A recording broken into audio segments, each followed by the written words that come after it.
विकल्प देते हैं कि भाई फला व्यक्ति इस गांव में चुनाव लड़ रहा है, उससे अच्छा मैं काम करूंगा।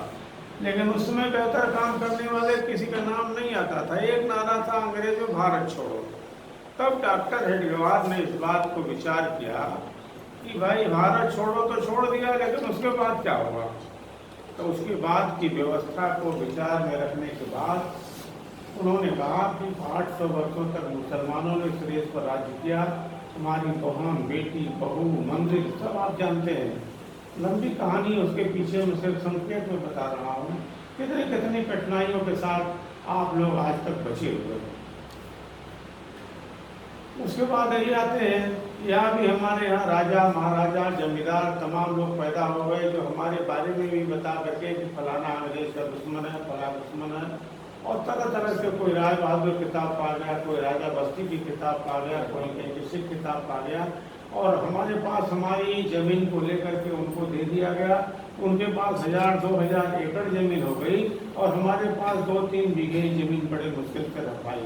तो व्यवस्थाएं जब चल रही थी, उस व्यवस्थाओं में डॉक्टर हेडगेवार ने इस बात को विचार किया कि आखिर इस देश का मूल नागरिक कौन है, आखिर इस देश की व्यवस्था को चलाया जाएगा कैसे। आखिर इस देश में इतनी बड़ी जो जिस शक्ति के राज्य में कभी सूर्यास्त होता नहीं, उसको हटाने के लिए हम कौन सा उपाय करें।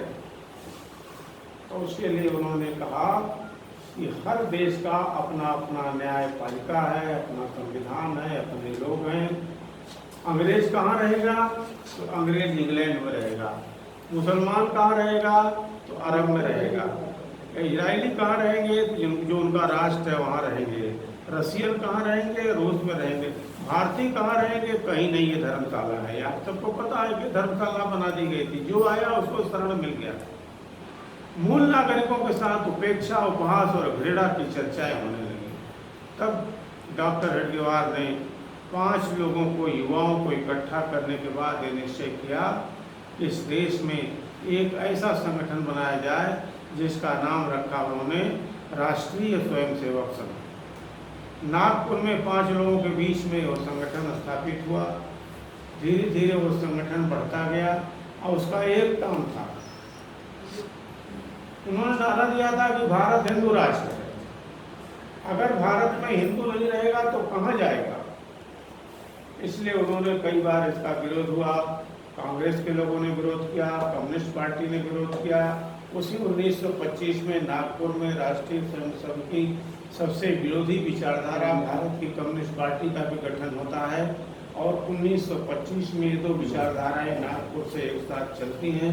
उस विचारधारा के बाद स्थिति ये होती है, आप देखते हैं राष्ट्रीय स्वयंसेवक संघ की विचारधारा आज सारे देश में फैल चुकी है। राष्ट्रीय स्वयंसेवक संघ का राजनीतिक पक्ष आज पूरी दुनिया में नंबर 1 की 10 करोड़ से ऊपर की सदस्यता वाला दुनिया का सबसे बड़ा राजनीतिक दल हो गया है। और राष्ट्रीय स्वयंसेवक संघ दुनिया का सबसे बड़ा सेवाभावी संगठन है। वो संगठन निरंतर आगे चल रहा था। उसमें तमाम दिक्कतें आ रही थी, तमाम लोग परेशानियां खड़ी कर रहे थे। कभी पंडित जवाहरलाल नेहरू, कभी कोई, सबको ये लगता था कि पैरेलल समानांतर सत्ता लेने का काम राष्ट्रीय स्वयंसेवक संघ का है। आप सब जानते हैं कि इस बीच में एक घटना घटती है। उस घटना के घटने के बाद एक बैरिस्टर महात्मा गांधी नाम का आता है और यहाँ आकर के लोगों को इकट्ठा करता है। इकट्ठा करने के बाद गांधी जी की साबरमती का संत तूने कर दिया कमाल, दे दी आज़ादी बिना खड्ग बिना ढाल, ये व्यवस्था शुरू हुई। ये बात सत्य है कि एक पक्ष उनको कह रहा था कि साबरमती के संत के नाते आज़ादी मिली, दूसरा पक्ष ये कह रहा था कि नहीं, इसमें तो लाल बाल पाल के नाते मिली, इसमें मंगल पांडे के नाते मिली, भगत सिंह राजगुरु सुखदेव के नाते मिली, सुभाष चंद्र बोस के नाते मिली, मदन मोहन मालवीय के नाते मिली। और तमाम क्रांतिकारी जो जगह जगह करके जा करके जेलों में गए, फांसी पर चढ़े, उनके नाते मिली। लेकिन कम्युनिस्ट पार्टी के लोग, कांग्रेस लोगों ने एक प्रकार की दुर्गसंध किया कि बेमेल समझौता किया। उस बेमेल समझौते के बाद स्थिति उत्पन्न हो गई कि उन लोगों ने षड्यंत्र पूर्वक महात्मा गांधी की हत्या करवाई और हत्या के बाद उसका श्रेय दे दिया गया कि महात्मा गांधी की हत्या राष्ट्रीय स्वयंसेवक संघ के लोगों ने किया।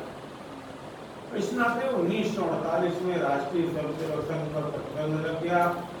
उस प्रतिबंध के बाद सरदार पटेल गृह मंत्री के रूप में 6 महीने बाद ही संतुष्ट हो जाते हैं कि इसमें संघ का कोई हाथ नहीं है। आगे चलता है। फिर डॉक्टर श्यामा प्रसाद मुखर्जी नाम के एक व्यक्ति देश की संसद में पहुंचकर जो पहली सरकार बनती है पंडित जवाहरलाल नेहरू के नेतृत्व में, जिसमें डॉक्टर अम्बेडकर कानून मंत्री बनते हैं, जिसमें डॉक्टर श्यामा प्रसाद मुखर्जी उद्योग मंत्री बनते हैं।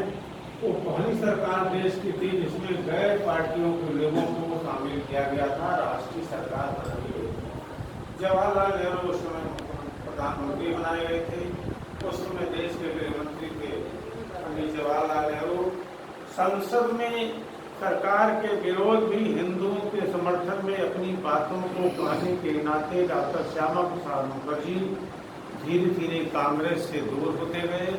और एक बार तो पंडित जवाहरलाल नेहरू का यह कहना कि भाई आपके बारे में विचार करना पड़ेगा कि आप हिंदुओं के बारे में बोलते हैं और संसद में सब बोलना बंद कर दिए।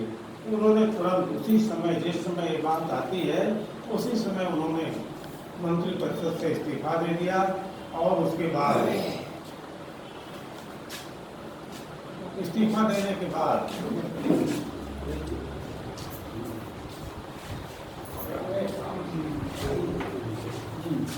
उनके इस्तीफा देने के बाद स्थिति आती है, बैठ जाइए अपना प्रणाम आशीर्वाद ये बैठ जाए। अब ये समस्या आकर के घटती है। चलो बाहर हम लोग प्रतिशत हो गए ना, ये तो आप जिस सब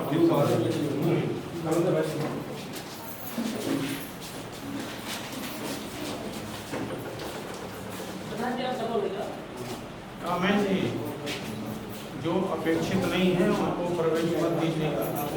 अब किसी को आने की जरूरत नहीं है।